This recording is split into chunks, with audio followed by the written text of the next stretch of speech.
నామంలో మీ అందరికీ వందనాలు. నాకు దేవుడు ఇచ్చిన అవకాశం బట్టి, మన మాస్టర్ గారు ఇచ్చిన అవకాశాన్ని బట్టి నాకు మొదటి మాట ఇవ్వడం జరిగింది. మొదటి మాట చూసుకున్నాం. లూకాసు వార్త 23వ అధ్యాయము 34వ వచనము.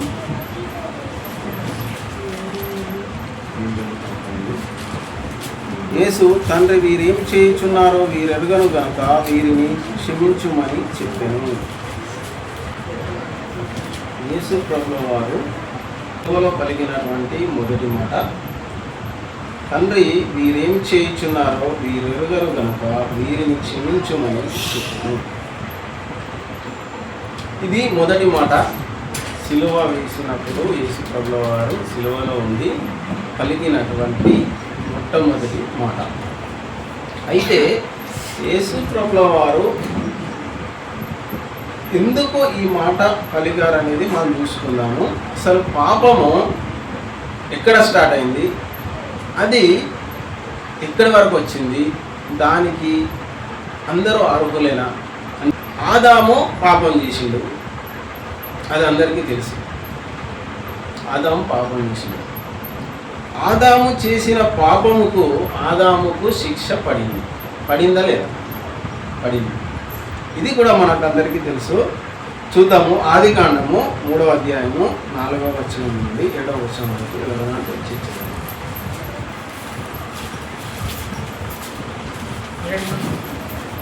4 నుండి ఆదికాండము 3వ అధ్యాయము 4 నుంచి 7వ వచనం. అందుకు సర్పము, మీరు చావనే చావరు, ఏలైనగా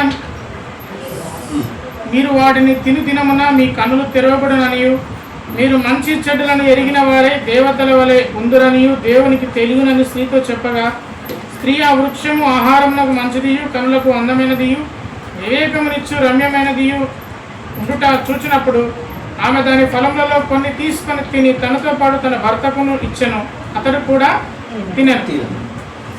ఇక్కడ దేవుడు ఆదామును తయారు చేసినప్పుడు తన రూపము చొప్పున, తన పోలిక చొప్పున తయారు చేసిండు. అంటే దేవుడు లోకమును ఎంతో ప్రేమించిండు. దేవుడు ఎంతో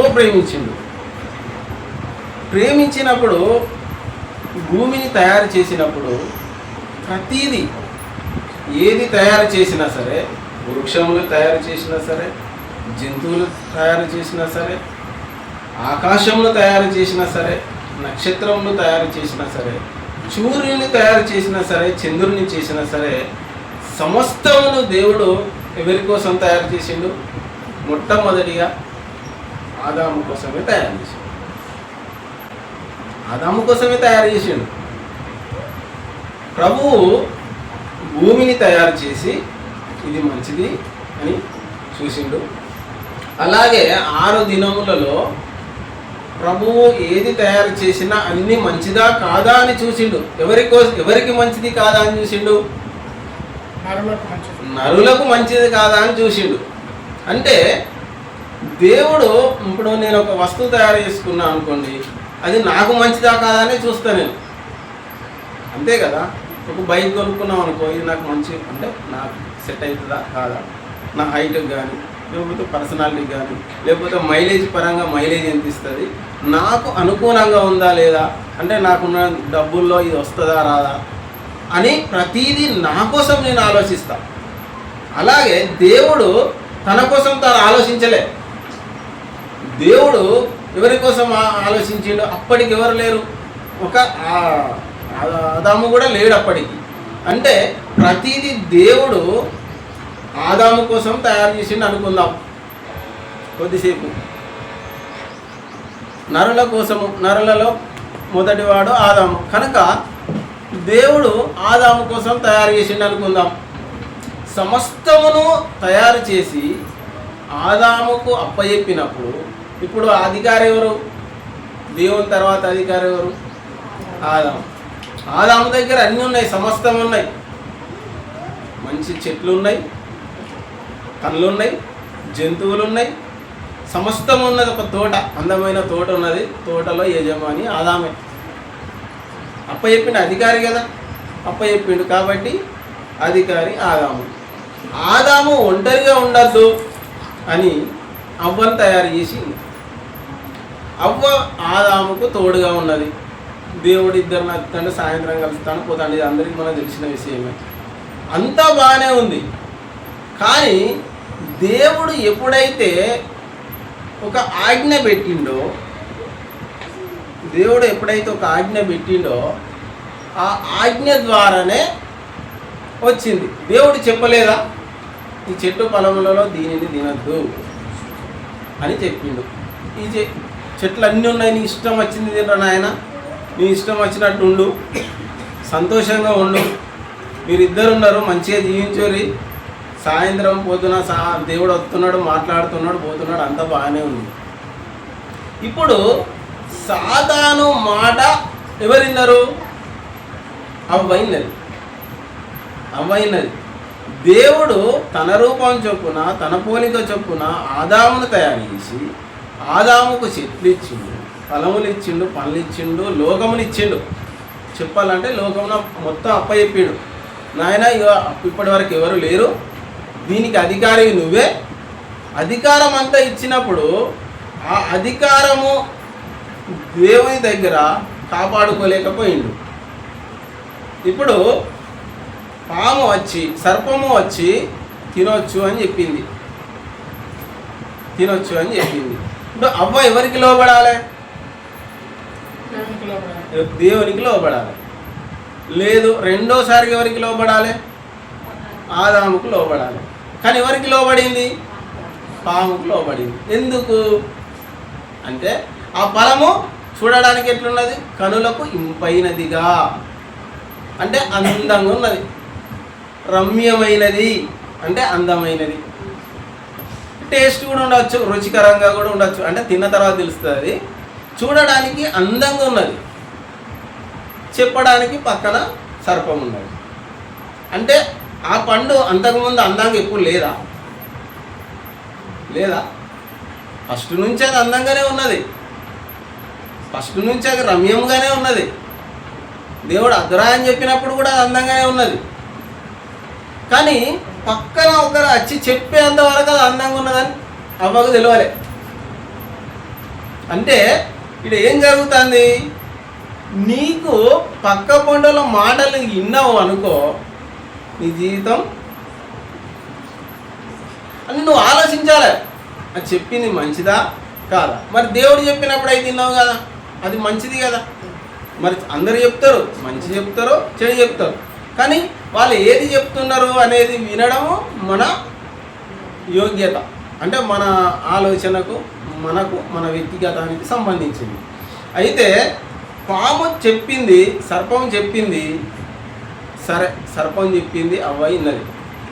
కాబట్టి ఇక్కడ ఏం జరుగుతుందంటే సమస్తముని ఇచ్చిన దేవుడు మాట వినకుండా మధ్యన ఎవరో వచ్చిరని, ఏదో మనకు 4 మాటలు మంచిగా చెప్పిరని మనం వారి మాట వింటే మనము దేవునికి దూరము అవుతాము అని చెప్పడానికి నేను ఇదంతా చెప్తున్నాను.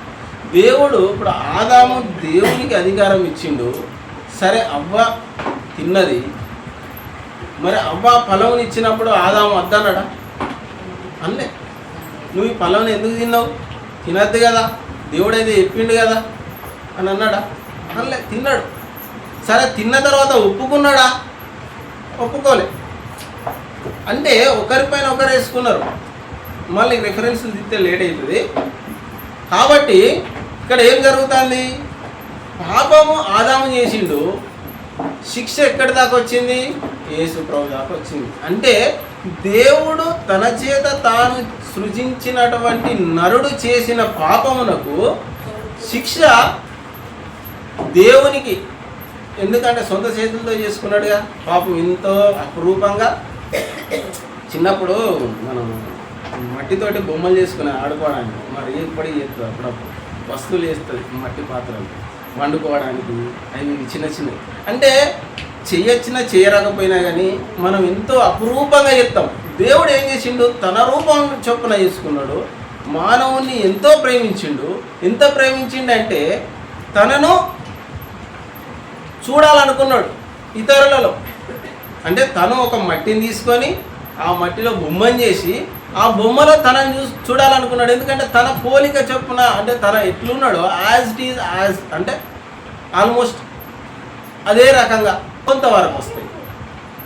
అట్లా తన పోలిక చొప్పున చేసుకున్నాడు. ఎంత అపురూపంగా చేసుకోవాలి, ఎంత ప్రేమగా చేసుకోవాలి. అంత ప్రేమగా చేసుకున్నందుకు ప్రాణం పెట్టాల్సి వచ్చింది. మీకు అర్థమైందా?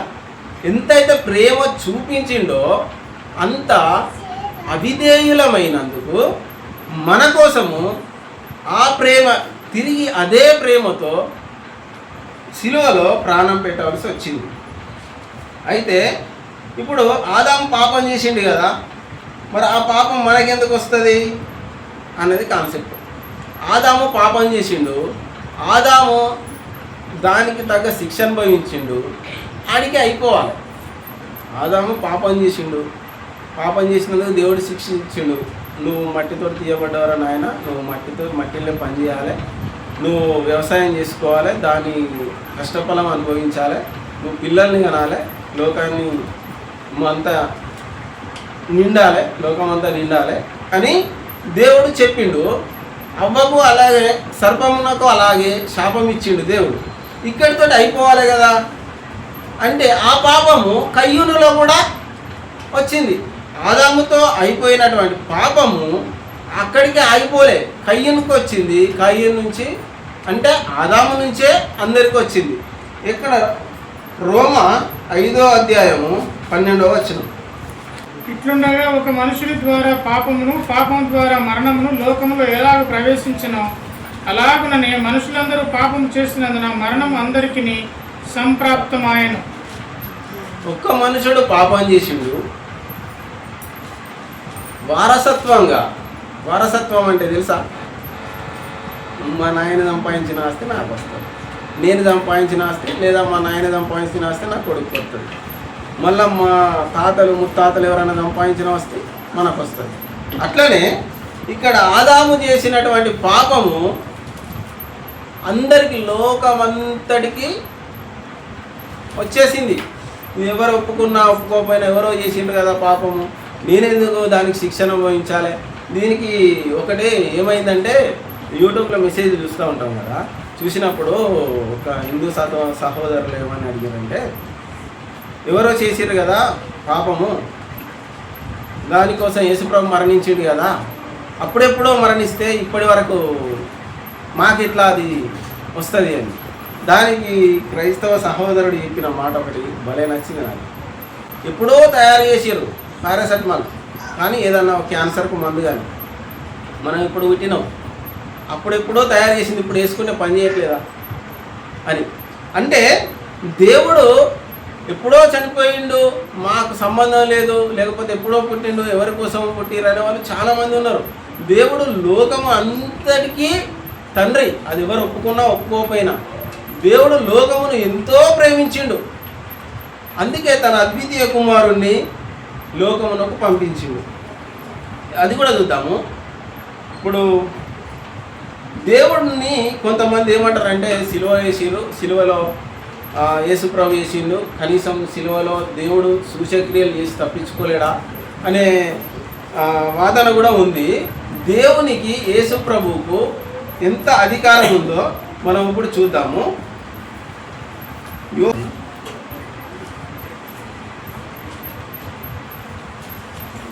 యేసు ప్రభు వారికి ఏ అధికారము లేక సిలువలో మరణించిండు అని చెప్పేవారికి మనము దీని ద్వారా సమాధానం చెప్పడానికి ప్రయత్నిద్దాం.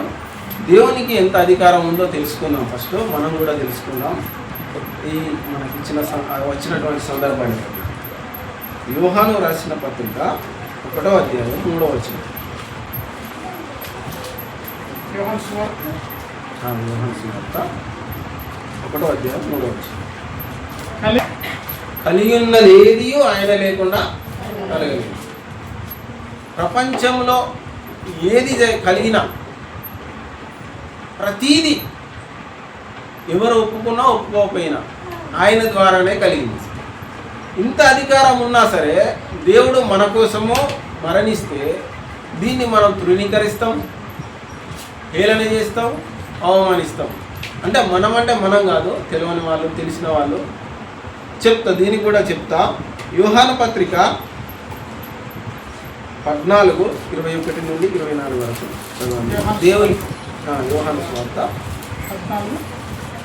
21 నుంచి 24 వరకు దేవునికి ఎంత అధికారం ఉన్నది అనే దాని గురించి మనం తెలుసుకుందాం. నా ఆజ్ఞను అంగీకరించి వాటిని గైకొని వాడే నన్ను ప్రేమించువాడు నా తండ్రి వలన ప్రేమింపబడును. నేను వాడిని ప్రేమించి వానికి నన్ను కనపరుచుకుందునని చెప్పాను. ఇస్కరియోతు కాని యూదా ప్రభువా, దేవుడు నన్ను ప్రేమిస్తే నేను కనపరుచుకుంటా అన్నాడు. కానీ యేసుప్రభు వారు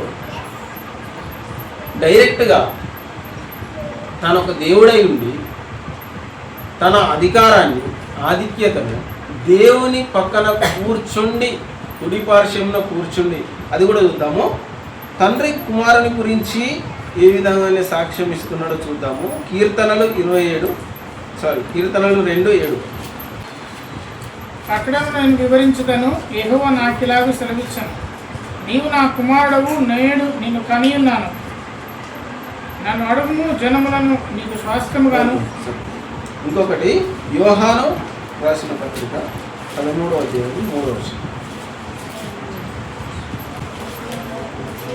తండ్రి తన చేతికి సమస్తము అప్పగించననియు, తాను దేవుని యొద్ద నుండి బయలుదేరి వచ్చిననియు, దేవుని యొద్దకు వెళ్ళవలసినదనియు యేసు ఎరిగి సరిపోతుంది. తండ్రి తనను పంపించిండు అని దేవునికి తెలుసు. యేసు ప్రభు వారికి తండ్రి పంపించినప్పుడు భూలోకంలో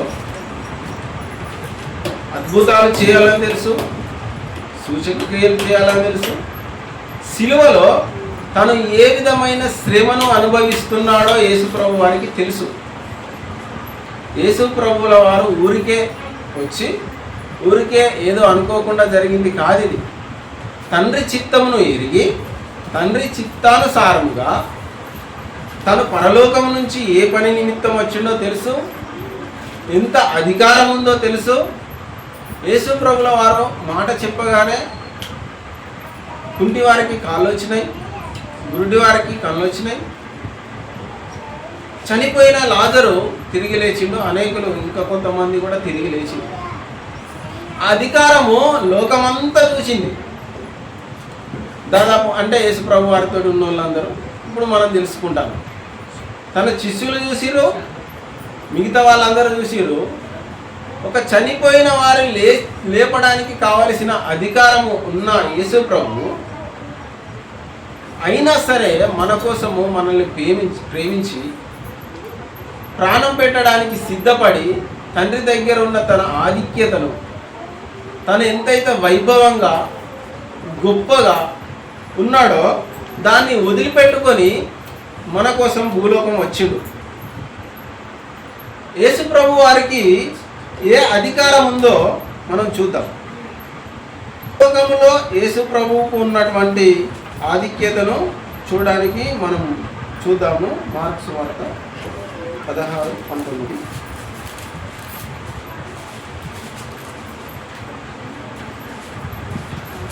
పరలోక రాజ్యం యొక్క తాళపు చెవులు నీకు ఇచ్చేదను. నీవు భూలోకమందు దేన్ని బంధించుదువో అది పరలోకమందును బంధింపబడును, భూలోకమందు దేన్ని విప్పుదువో అది పరలోకమందును విప్పబడునని అతనితో చెప్పాను. యేసు ప్రభువు ఇది వేరే వారికి చెప్పిన మాట కదా. యేసు ప్రభువు పేతురుతో చెప్పిన మాట. అంటే ఒక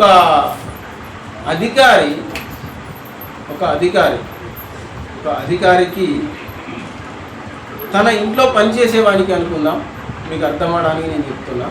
యేసు ప్రభు వారు పరలోకములో ఎంత అధికారం కలిగి ఉన్నాడో దాన్ని నిరూపించుకోవడానికి తన శిష్యునికి ఇచ్చే అధికారం ఏంటంటే, నువ్వు భూలోకంలో ఏదైతే చేస్తావో అది పరలోకంలో యాజ్ ఇట్ ఈస్గా అదే జరుగుతుంది. యేసు ప్రభు పరలోకములో అధికారి ప్లస్ భూలోకములో తన శిష్యునికి అధికారం ఇచ్చేంత అధికారి. నేను చెప్పింది మీకు అర్థమైందా? ఎందుకంటే ఇప్పుడు నేనున్నా, నాకు ఈ ఊరి మీద నేను ఒక అధికారిని అనుకో, నేను నా కింద పని చేసేవానికి లేదా నేను ఒక పనివాడిని పెట్టుకున్నా, మేనేజర్ అనుకుందాం, మేనేజర్కు నేను ఒక అధికారం ఇచ్చిన, అరే నాయన నా ఆస్తి అంత ఉన్నది, నా ఆస్తి నా అధికారం ఉన్నది, నువ్వు దీన్ని వాడుకొని మంచి పనులు చెయ్యి అని నేను చెప్పగలిగిన అంటే నేను ఎంత అధికారం కలిగి ఉంటే చెప్తానా, కలిగి లేకపోతే చెప్తానా? కలిగి ఉంటేనే కదా. అంటే దేవుడు పరలోకములో అధికారి అయి ఉన్నాడు, భూలోకములో అధికారి అయి ఉన్నాడు. తన అధికారాన్ని తన శిష్యులకి ఇచ్చాడు అని చెప్పడానికి ఈ మాట అన్నట్టు. అయితే యేసు ప్రభువు వారు ఏ పాపము చేయకనే మనము చేసిన పాపములకు, మనం చేసిన దోషములకు ఆయన శిక్ష అనుభవించాడు. దీనికి తెలుసుకుందాం మనము. పేతురు రాసిన పత్రిక 2వ అధ్యాయం 21వ వచనం.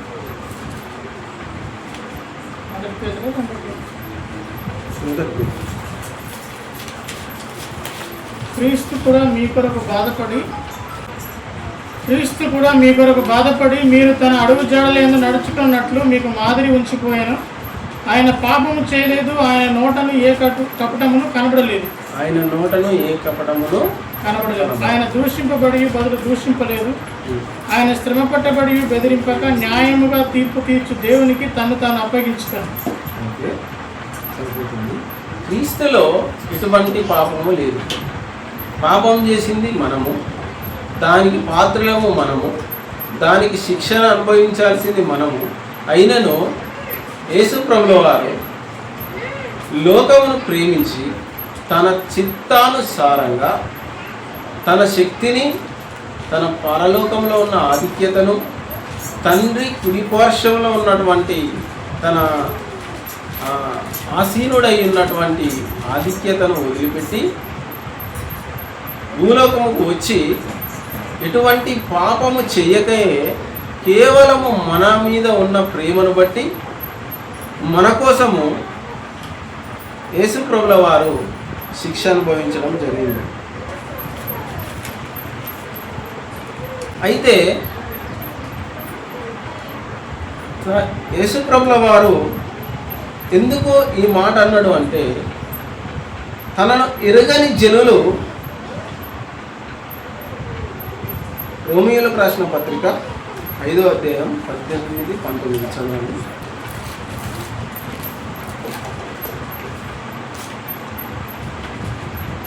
కాబట్టి తీర్పు ఒక్క అపరాధముల మూలమున వచ్చినదై మనుషులందరికీ శిక్షావిధి కలుగుటకు ఎలాగూ కారణమైన, అలాగే ఒక్క పుణ్యకార్యము వలన కృపాదానము మనుషులందరికీ జీవప్రదమైన నీతి విధింపబడుటకు కారణమైన. ఏలైనగా ఒక మనుషుని అవిధేయత వలన అనేకులు పాపులుగా ఎలాగూ చేయబడిరో, అలాగే ఒకరి విధేయత వలన అనేకులు నీతిమంతులుగా చేయబడతారు. ఇప్పుడు ఒకరి అవిధేయత వలన కలిగిన పాపముకు వచ్చే శిక్ష ఒకరి విధేయత వలన అది తొలగిపోతుంది.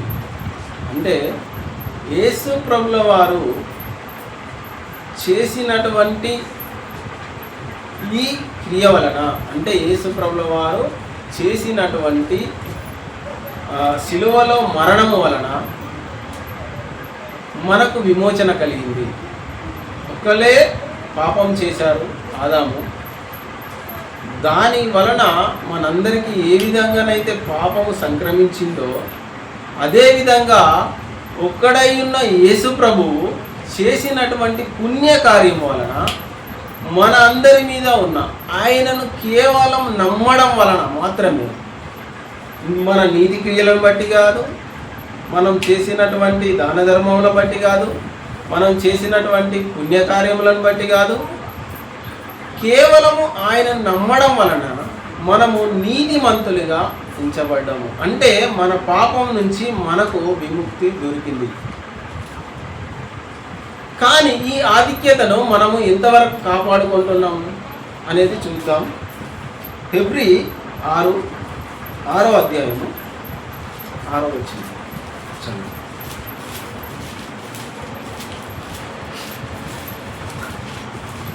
తప్పిపోయిన వారును తమ విషయంలో దేవుని కుమారుని మరలా సిలువేయచ్చు బాహాటముగా ఆయన అవమానపరుచున్నారు కనుక మారు మనసు పొందినట్లు అట్టి వారిని మరలా నూతన పరచుట అసాధ్యం. ఓకే,